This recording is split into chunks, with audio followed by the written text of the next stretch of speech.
राम राम साहब, देविका चौधरी चैनल में एक बार आपने बड़ा स्वागत है। तो आज मैं आपने नील गाय के बारे में बताऊंगा। तो नील गाय ने आप पहला सब पहला खाना खिला दा।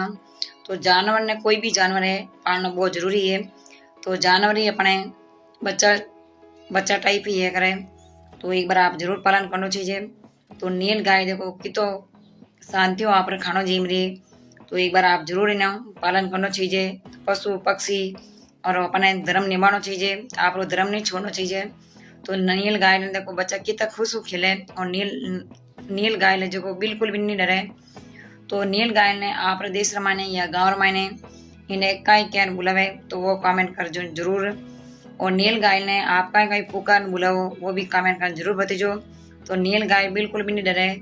तो देखो कितनी आप शांति भी है, बिल्कुल भी नहीं डरे। अब इन्हें पानी पिलाए दा, पहला घास चरियो। तो देखो कितो बढ़िया अपने नील गाय बिल्कुल भी नहीं रहे। पशु पक्षी रो अपने पालन जरूर करना चाहिए और पशु पक्षी री अपने रक्षा भी करनी चाहिए।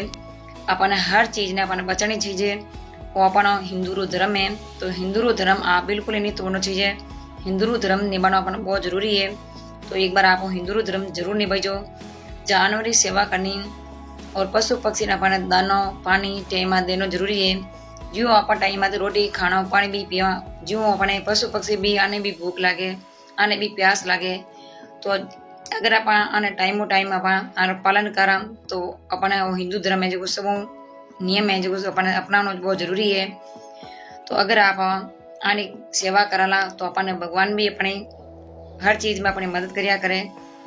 तो नील गाय अपन पानी भी पीवे और बच्चा भी देखो कितना बढ़िया खुश खेले नील गाय रहते। तो अब नील गाय जो कोई ना अपने बच्चा रोटी खिलावे और घास भी चरे। तो आपने वो वीडियो केड़ो लागो है नील गाय रो कमेंट कर जरूर बताइजो। वीडियो पसंद आवे तो लाइक एंड शेयर कर दीजो।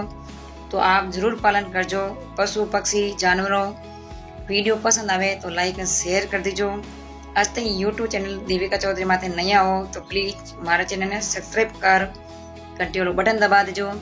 तो सब पहला नोटिफिकेशन आपने फोन में आए। आपने पशु पक्षी खाना लगा और हर चीज आपने मिली देखने वास्ते।